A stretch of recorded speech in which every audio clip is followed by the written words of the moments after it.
Hello, welcome to Ball Street Studios for this PalaceFanTV end of season review show. This is video 2, so if you haven't seen video 1 yet, make sure you go to PalaceFanTV YouTube channel to check that out. You can subscribe in the details below. I'm Jim Daly, and with me I've got the very best Palace fan bloggers from across the internet. We've got Terence Ford from Red and Blue Army, Crame from the Eagles Beak, we've got Grierson from eagles.cpfc.co.uk, and Jack Thurston from Hopkin, looking to curl one. Now in video 1, we looked at the first half of the season under Neil Warnock.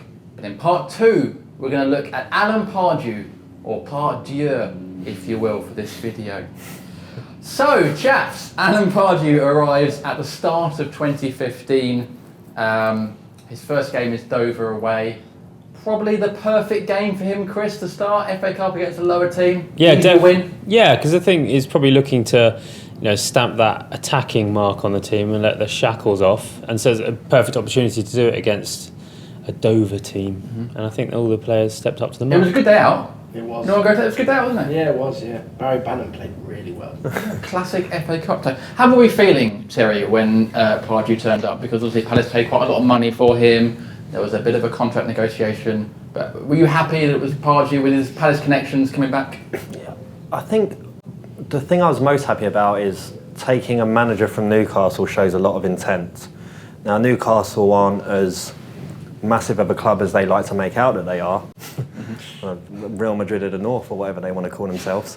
But to take a manager off of Newcastle as Crystal Palace at the stage where we are now, early in our development, it was a big show of intent. And the optimism it bred around the fans, just having someone back who you could relate to, someone you could get behind, and seeing the way Pardew responded to that in terms of the treatment that he was getting at Newcastle versus that day at Dover, where everyone just lavished him with love, which he was, like a pig in. Something fun for a pig. Good, thanks. Pig in a blanket. Thank you very much, Chris. Jay, it almost felt a little bit, and this is with hindsight, but maybe it was the perfect appointment at the perfect time for everyone involved. Yeah, I think so. Pretty similar to what I said about the Warnock appointment, because that was very similar, that we needed somebody of his, calibre to come in and take over and run the team for a while. Pardew comes in, and I think for me it's a signing of a season in that, we went out, got somebody that we wanted, and we paid to get him from another club. It's been a while since Palace have done that. You go out and get somebody. We've all normally gone for somebody that's already out of a job. So knowing the squad that we already had at Palace, that Pulis had left behind, and obviously Warnock had tinkered with, but not very successfully, knowing what Pardew could do with it, there was a lot of optimism and positivity around the club. I think there's a good element of, we paid a couple of mil for Pardew. We don't batter an eyelid at paying that for a player now. We took quite a big gamble. MacArthur pay several millions of pounds for him, and no one batters an eyelid. And it seemed weird that there was some controversy around the fee that we paid for him. But for me, like you, I say it's probably our best signing of the season in that sense. Yeah. What did Pardew do, Jack? Like, what did he do to get the results that he's done in the second half of the season? Because it's almost the same group of players. I think he sort of brought back the idea that we had every right to dine at the top table of English football again, whereas under Warnock, our players played certainly as if they didn't really deserve to be there and they were fighting to stay up, whereas with Pardew it wasn't a case of looking below and trying to avoid it, it was a case of seeing who we could catch and playing sort of attacking football, like he said, high risk football. And those sorts of things can only breed confidence if you do the right things, playing good football and things like that, trying to entertain. It's going to bring like an arrogance, but like a positive arrogance that's going to breed, positivity across the whole club. So I think that's kind of what he brought. Really. You need an arrogance, don't you? You need a bit to be in the Premier League. You need a bit of a swagger, don't you, Chris? Yeah, definitely. A bit of maverick behaviour. Yeah, exactly. Yeah, I think he just commanded respect from everyone. The difference, I suppose, with Warnock, because Warnock wasn't as hands-on as a manager on the training ground. And if you're not there for all of it, and then you're having a go at the players after a game, they're going to be like, yeah, but you weren't as hands-on. Whereas with Pardew, his first day of training, every member of staff at the training ground was just stood out on the side of the pitch, just watching him. It was him in the middle of the pitch with a whistle, just telling everyone exactly what he expected of them and the style. And he just set his style from the start. and continue with it. Well, see, I've been told before that footballers like that. Footballers at top level need to be told what to do. They like someone coming and saying, on exactly this, on exactly that. And it looks like Pardew is the guy that does that, doesn't it? Yeah, exactly. The thing that always stands out for me about Warnock's time is when he said, I'm doing the best with the players I've got. And Pardew came in, and with the same group of players, on projection, if he was there for the whole season, we would have finished 5th in the league. And so I don't know what Warnock was doing his best at, but as you say, not on the training ground so much and so on. Pardew coming in and instilling that and showing that I'm here, you're my team, I'm looking after you guys. Perfect. Can I offer you a stat, chaps? Are we up for a stat? So Palace averaged 0.85 points per game before Pardew came in, and compared to 1.6 points per game since his appointment. If Palace had that same average throughout the season, we'd have finished 7th in the Premier League. That just shows the sort of impact he had, Jay, wasn't it? I think it's not only that stat alone. I think the possession stats increased as soon as Pardew came in because he got us passing the ball, playing with the ball, particularly across the back line. I noticed more. Dan and Daly were passing the ball across the back line to the full-backs, back again if they didn't have anything in front of them, rather than getting the forward quickly. I'm not saying long ball, but we were trying to attack quickly and counter-attack before that. But we started to take our time in the build-up and using the team to our strengths, like Wilf and Balassi. There's not many teams that play two wide attacking players like those two. We played to that a lot more. Yeah, there was under Warnock, it was constantly hit for the wings first, and I remember it was quite early on in Pardew's reign when the ball was in the middle of the park and we knocked it. So Joe Ledley had pulled in behind, just behind the striker, and it was a reverse pass into the centre of the park that all of a sudden opened up all this space, and I was like, now that is a Premier League pass. Like that is the sort of passes you need to make to unlock teams, and all of a sudden the Wellesley's oyster, he can pick out either winger or he can pick out the striker, and that was one thing that Pardew certainly brought that wasn't there before. And that confidence that Pardew's brought in, we've had quite a few results against big teams. We beat Spurs quite early on in his reign, and then Man City and Liverpool. Any of those results stand out for you particularly? Any of those your faves? The Spurs game felt like the first one where you kind of felt, hang on, here we are, we've got a proper team now, haven't we? Chris? Yeah, definitely the Spurs game, yeah. Yeah, I mean, that punch and goal, that was the turning point of the season, I think. Just the adoration from in front of the crowd as well. But yeah, just the way Pardew turned it around with substitutions as well in that game when he brought on Wilf, who totally opened the game up because he knew that he could stretch Spurs, and Guardiola as well. Yeah. Obviously went to Watford pretty soon after, but he's done really well there. But yeah, that was a good decision to bring him on. Maverick decisions. Was, yeah. You were So, saying. oh, God. But then I love that post-match interview with Pardew. It's one of my favourite moments. Was that the one where you told him you loved him? Yeah, that's the Okay. one, yeah. Good. Yeah. I think we were all I with you. had a mate with me who was filming it on his phone, egging me on. Right. So I haven't done it since. I think it made for a good. It was perfect. We were all feeling. Were we all feeling the same thing? Terry. That result against Spurs was huge. I'll talk about that more in video 3 because Puncham's goal is my moment of the season. Good. And Thanks for revealing that on video too. But yeah, so that was a very important win, getting the crowd on side, just making everything just felt a little bit better after that. And then to go and follow it up with a 3-2 at Burnley was massive, and all of a sudden there was a good feeling around the club as opposed to this just, we haven't scored in ages, we're going to get relegated kind of feeling was evaporated, and we were moving on. And we're playing good football as well. Like, this is a team that actually can play good stuff. And it feels like down the line, in years gone by, Palace have always had this kind of reputation of being sort of glamorous South London club playing good stuff. And yet, in the first half of the season, we weren't. But actually, Jay, it's a team that does have good players. Look at Balassi and Punchin and Wilf. And so once Pardew kind of expressed that and got them playing, we got to see some good results and some good football. Definitely. I mean, he alluded to the fact that Warnock said that he was doing the best he can with a squad of players. It's not a lot different to what Pardew's got. I think it says a lot for what Pardew's come in and done and got the players playing for him, and in a way that they feel confident on the ball. I mean, you only got to look at Punchin in his second half of the season. It's been terrific. You know, the free kicks are one thing, but it's not just that. It's him retaining possession so much. The ball seems to stick to his feet in the position that he's playing now. A lot more than it did before. It looks like we wasted him out wide a lot more than we did. We found a true position for him, and he's kind of running the midfield for us, which, you know, it takes a manager like Pardew to perhaps see that. You guys up for another stat? A record stat, if you will. So Alan Pardew is the first manager in Premier League history to take over a team past the halfway point of the season that's in the bottom 3 and lead them to a top 10 finish. Quite a wordy stat, that one. But that in itself, I mean, that just shows how it's a short space of time, but it's actually an incredible achievement, isn't it, Jack? I mean, they're the team that was basically heading for relegation.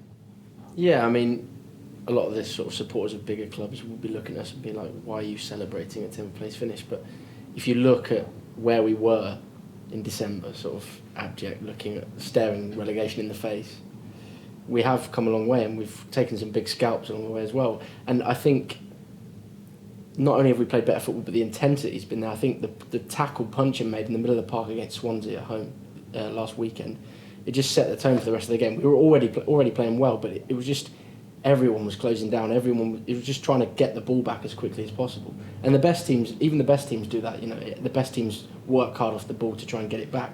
So it's kind of, we value the ball a lot more than we did under Warnock as well. Before it was just get rid of it and try and avoid, conceding goals. But now it seems like we value the ball. It's like we want to play football. We want to show people how good we are at playing football. Yeah, I wonder if that's because we didn't really value the ball under Pullis that much. No. We were happy to concede and have 30% possession and hit on the counter. And I think there was, Pardew talked about when he came in, there was still a lot of shackles he had to shake off from Pullis's organisation and keeping the defence in place and so on.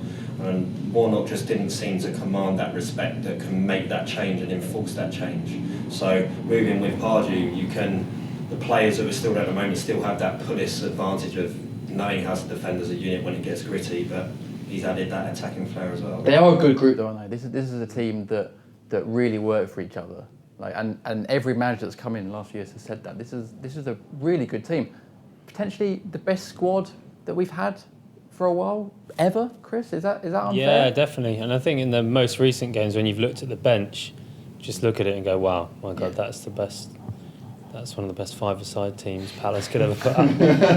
The only argument I've heard against it is from people who were ardent fans around the late 80s, early 90s. It's the only real argument you've got against this being the best squad. It's certainly the best squad in the times that I've been going, without a doubt, from 1 to 11 and through the benches. Does it feel that this actually might be the 90s squad for the next generation? Those of us that Yeah, kind of missed out on that. Yeah, I think it's the most similar to that squad in terms of the togetherness, but I think it's time to...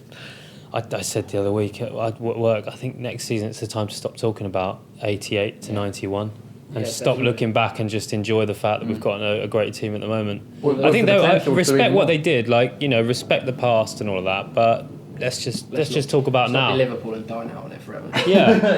It's a different game now, though, isn't it? It's completely different. I mean, I remember the late 80s, early 90s when I first started supporting Palace, and the run in the first division, the cup final, stuff like that.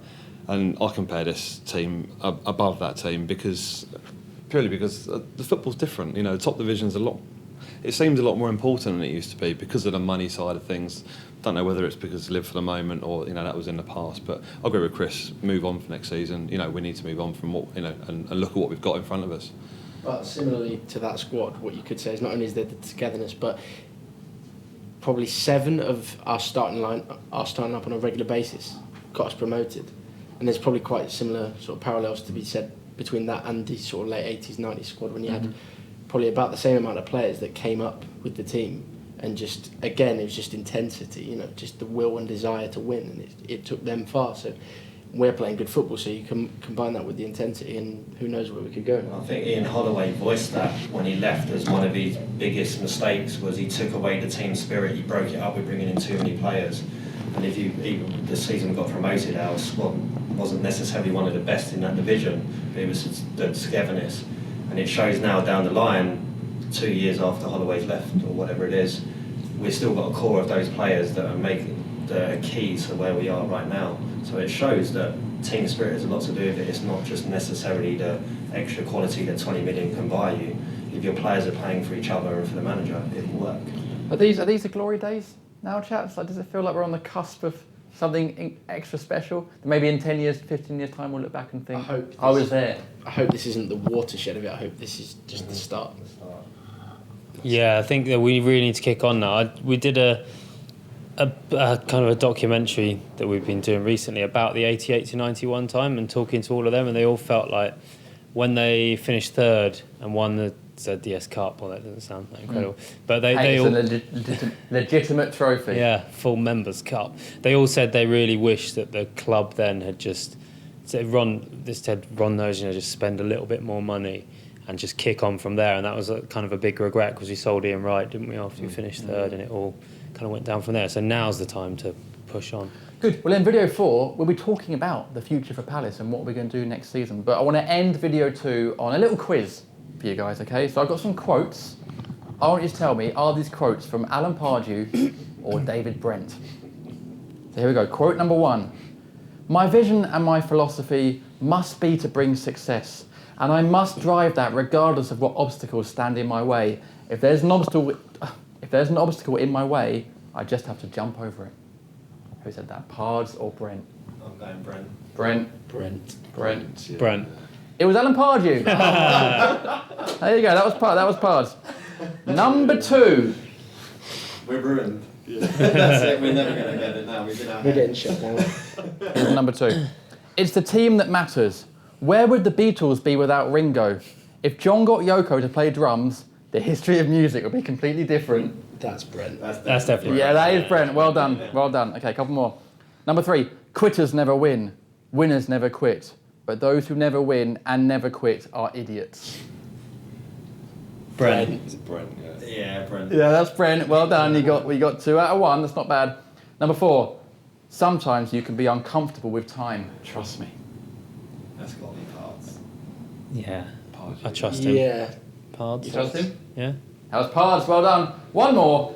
Never do today that which will become somebody else's responsibility tomorrow.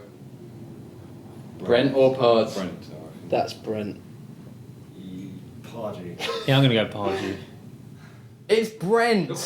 There you go. Well done. I can't remember what the scores were. I wasn't counting.